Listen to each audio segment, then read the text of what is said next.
Bismillahirrahmanirrahim. Hello everyone. Welcome to MyPhysio mentorship. Today we are diving into cartilage and bone tissue, the amazing skeletal tissues that give our body shape, flexibility, and strength. We also explore clinical scenarios so you can easily connect what you learn with real life practice.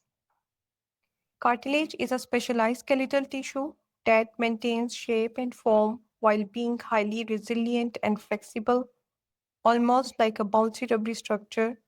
Its high water content gives it a shock absorbing quality, which is crucial for reducing friction in joints and supporting body structures like the nose and ear. Cartilage also plays an important role in growth, forming the embryonic skeleton and allowing rapid bone development during early life. There are three main types of cartilage. Hyaline cartilage, the most common, is glossy and firm, found at the ends of the long bones, ribs, nose, and trachea. Clinically, degeneration of hyaline cartilage can lead to osteoarthritis, causing joint pain and reduced mobility. Elastic cartilage is highly flexible, found in ear pinna and epiglottis, and is important in maintaining structure and elasticity. Trauma here can result in conditions like cauliflower ear.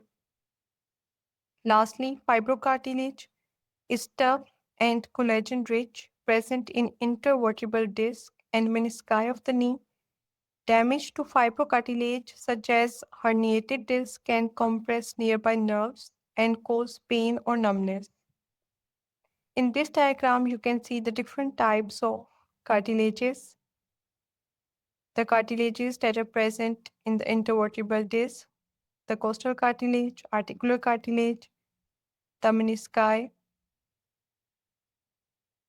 Bone tissues, on the other hand, provide support, protection, mineral storage, and blood cell development. Bones allow movement by serving as levers for muscles, protect vital organs like the brain, store minerals like calcium and phosphorus, and house bone marrow for hematopoiesis. Bone is composed of about 35% organic matter, including collagen, ground substance, and cells like the osteoblast, osteocyte, and osteoclast, and 65% inorganic matter, mainly calcium hydroxyapatite, which gives bone their strength. Bone is a dynamic tissue, and there are three types of cells. There are three types of bone cells: osteoblast, osteoclast, and osteocytes. Osteoblasts are the bone forming cells. Osteoclasts degrade and resorb bone for remodeling. Osteocytes are the watcher cells that just sit in the bone and monitor its current status. Now, the types of the bone tissues. There are two types of bone tissues. Compact bone is dense, forming the outer surface of the bones. It contains haversine canals for blood vessels and osteocytes in lacunae, making it highly vascularized and capable of faster healing. Clinically, fractures in compact bone generally recover well due to this blood supply. In this diagram, you can see the structure of the compact bone. It's a virgin system and lamellae. Spongiothecalculus bone is porous, found in the interior of the long bones, the epiphysis, and flat bones like the skull. Its trabeculae are oriented along stress lines, providing mechanical strength, and it contains bone marrow. Spongy bone is often the first to be affected in osteoporosis, leading to vertebral compression fractures.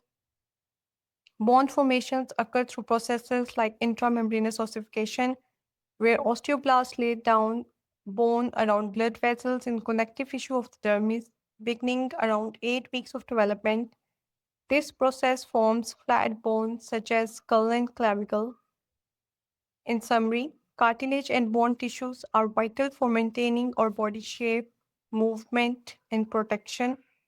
Understanding their structure, types, and clinical significance not only helps in exams, but also connects directly to patient care. If you found this lecture helpful, don't forget to like, subscribe, and turn on notifications for my physio mentorship. Thank you.